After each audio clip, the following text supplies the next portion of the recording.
Channel ship of thesis. तो आज मैं आपको एक्सप्लेन करने वाला हूँ पाताल लोक का सीजन 1 रिकैप।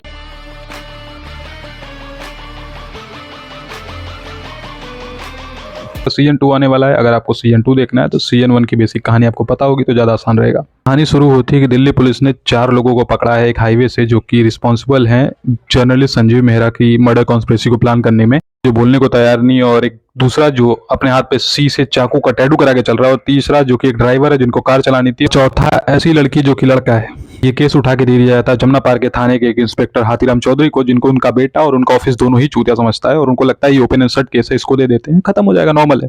देखिए हाथीराम चौधरी कुछ इन्वेस्टिगेट करता है, फिर कुछ पता लगाता। संजीव मेहरा अपने नेशनल न्यूज पे जाके अपना फेम और थोड़ा और नाम कमाने के लिए उन चारों लोगों की आइडेंटिटी रिवील कर देता है नेशनल न्यूज पे। चौधरी और उसकी टीम इन चारों लोगों की क्रिमिनल रिकॉर्ड्स निकलवाती है, तो पता चलता है कि हथौड़ा त्यागी यानी कि विशाल त्यागी के ऊपर तो उसके ऊपर 45 मर्डर करने का इल्जाम है, और वो चित्रकूट से है। तो हाथीराम चौधरी उसको इन्वेस्टिगेट करने के लिए चित्रकूट निकलता है, जहाँ पे उसको उसके मास्टर जी से पता चलता है कि हथौड़ा त्यागी ने 3 लोगों का मर्डर कर दिया था स्कूल में, जस्ट बिकॉज उन्होंने उसकी बहन के साथ बुरा किया था स्कूल में। इसके अलावा उसको कुछ नहीं पता चलता, और हाथीराम चौधरी वहां से खाली हाथ वापस चला आता है। और इधर जब इमरान इन्वेस्टिगेट करने निकलता है तोप सिंह के बारे में, हाँ वही बंदा जिसके हाथ पे सी से चाकू लिखा हुआ था, तो पता चलता है कि वो एक छोटी जात का आदमी था, और उस बड़ी जात के कुछ बच्चे उसको परेशान करते थे। एक दिन गुस्से में आके उसने 4 लोगों का मुंह चीर दिया, जिसके साथ उसको बुरा हुआ और वो गांव छोड़ के भाग गया। इन्हीं जो कि लड़की बनने प्रिटेंड कर रहे पर वो है लड़का, वो एक मसाज पार्लर में काम करती है, जो इनके साथ घूमने के लिए उसको पैसे मिले थे, नथिंग एल्स।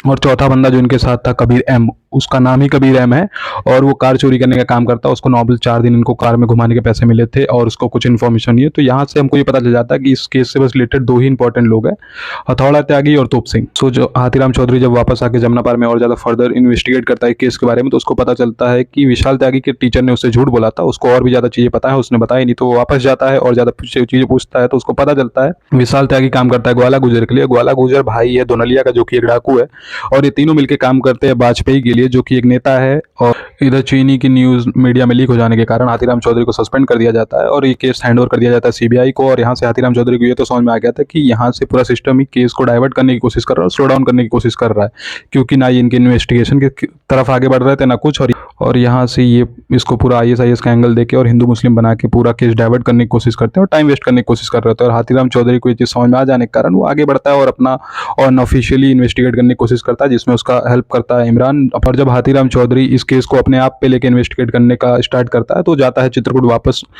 विशाल त्यागी के PT टीचर से मिलने, और वहां जाकर उसको पता चलता है कि जब विशाल त्यागी ने उन तीनों की हत्याएं कर दी थी और उसको छुपने के लिए जगह चाहिए थी, तो विशाल त्यागी का PT टीचर मिलवाता है उसको दुनलिया से, और बताता है ये आपकी फौज में भर्ती होना चाहता है और आपके बहुत काम का हो सकता है। और बहुत बट दुनलिया वाज लाइक ऐसे किसी को अपनी फौज में थोड़ा ले सकता हूँ, कुछ ना कुछ ऐसे आपको परीक्षा देनी पड़ेगी या फिर आपको वर्थ प्रूफ करना पड़ेगा। उसके लिए वो बोलता है कि अगर तुम मेरे को गुरु मानते हो या फिर कुछ भी करते हो, तो एकलव्य की तरह अपना अंगूठा काट के दो। तो विशाल त्यागी हथौड़े से अपना अंगूठा काट के दुनलिया को दे देता है और अपनी वर्थ प्रूफ करता है कि मैं तुम्हारे फौज में आने के लिए तैयार हूँ। वहां से विशाल त्यागी काम करना शुरू करता है दुनलिया के लिए, और उसको से विशाल त्यागी दुनलिया को अपना गुरु मानता था और कुत्तों से बहुत प्यार करता था। और उसके गुरु जी ने उसको एक शिक्षा दी थी कि जो आदमी कुत्तों से प्यार करता है वो अच्छा आदमी होता है। ये चीज याद रखिएगा, इस सीरीज में बहुत ज्यादा काम आता है और आगे जाके काम आएगा। यहाँ से विशाल त्यागी का काम बड़ा सिंपल था कि उसको एक फोटो मिलेगी और उस फोटो में जो आदमी है उसको जाकर उसको खत्म करना, सिंपल एज दैट। बट ये चीज आगे बढ़ती रहती है, ऐसे विशाल त्यागी और मर्डर्स पे मर्डर्स करता रहता है आगे। देन वन डे उसको फोटो मिलती है जर्नलिस्ट संजीव मेहरा की, और विशाल त्यागी को 4 लोगों की टीम बना के दी जाती है, जो टीम स्टार्टिंग में पकड़ी गई थी कि तुमको जाना है, नॉर्मल असैसिनेट करना है, वापस आना है, ये इनका काम था। एंड इसी इन्वेस्टिगेशन के दौरान हाथीराम चौधरी को दुनलिया गुजर का भाई ग्वाला गुजर पकड़ लेता है, और उसको जैसे ही मारने वाला होता है उससे पहले हाथीराम चौधरी उसको बताता है कि मुझे पता है कि तुम पॉलिटिक्स में उतरने वाले हो, और मास्टर जी यानी कि दुनलिया मर चुका है, क्योंकि दुनलिया गुजर के रहते रहते कभी भी ग्वाला गुजर पॉलिटिक्स में नहीं उतरता, क्योंकि वो दोनों के दोनों वाजपेयी के लिए काम करते थे। उधर जब भी ग्वाला गुजर वाजपेयी से अपने पॉलिटिकल करियर के बारे में बात करता था, तो हमेशा उसको एक बाहुबली की तरह देखता था, कभी पॉलिटिशियन की तरह नहीं देखा। तो ग्वाला गुजर ने सोचा कि खुद ही मैं पॉलिटिक्स में उतरूंगा और ग्वाला गुजर के नाम से ऐसे सारे वोट्स अपने नाम पे ले लूंगा। सिंगल डिसएडवांटेज जो ग्वाला गुजर को यहाँ से था वो ये था कि अगर सबको पता चल गया कि दुनलिया गुजर मर चुका है, तो वो चुनाव हार सकता है, क्योंकि दुनलिया गुजर को किसी ने देखा नहीं था, कुछ चुनिंदा लोगों के अलावा जो उसके बहुत ज्यादा क्लोज थे, और ये अगर चीज बाहर निकल जाती तो उसके लिए बहुत बड़ा डिसएडवांटेज रहता। और ये सब सुनने के बाद हाथीराम चौधरी को ग्वाला गुजर छोड़ देता है और उसको एक रुद्राक्ष देता है, जो कि बोलता है कि जाके ये तुम हथौड़ा त्यागी को दे देना, और उसको पता चल जाएगा कि मास्टर जी अब नहीं रहे। पर और जाते जाते हाथीराम चौधरी ग्वाला गुजर से एक सवाल करता है कि अगर हथौड़ा त्यागी उस दिन संजीव मेहरा के घर के सामने पहुंच चुका था, तो भी उसने गोली क्यों नहीं चलाई और उसको मारा क्यों नहीं, जो कि उसका टास्क वही था।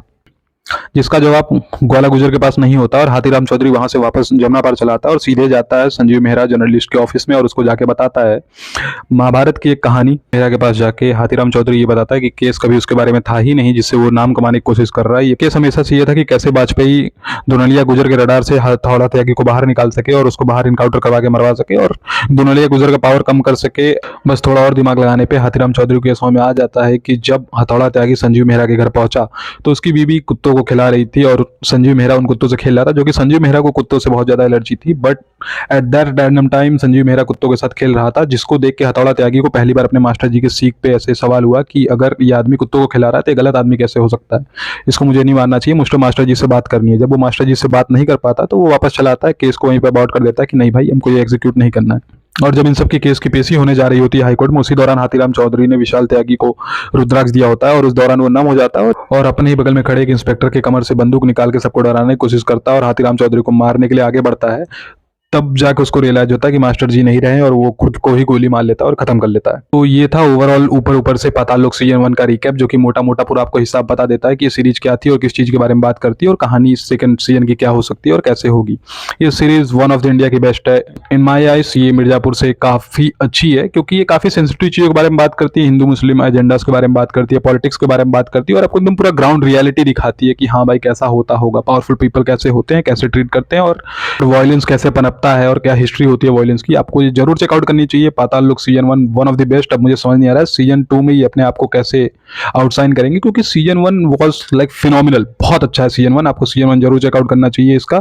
That's it, that was the video guys, hope आपको ये वीडियो अच्छी लगी। मैंने ऊपर ऊपर से मोटा मोटा आपको हिसाब देने की कोशिश की है पाताल लोक सीजन 1 का। आई नो कि इसमें बहुत सारे डिटेल्स मैंने ऐड नहीं किए हैं इमरान अंसारी के बारे में, हिंदू मुस्लिम टॉपिक्स जिसके बारे में सीरीज बात करती है। I try to avoid that क्योंकि आपको मोटा मोटा हिसाब बता सकूं कि हाँ ये सीरीज थी किसके बारे में। सो इफ आपको ये वीडियो पसंद आई है तो लाइक एंड कमेंट करके जरूर बताएं। Do subscribe to my channel सुपरफिशियस।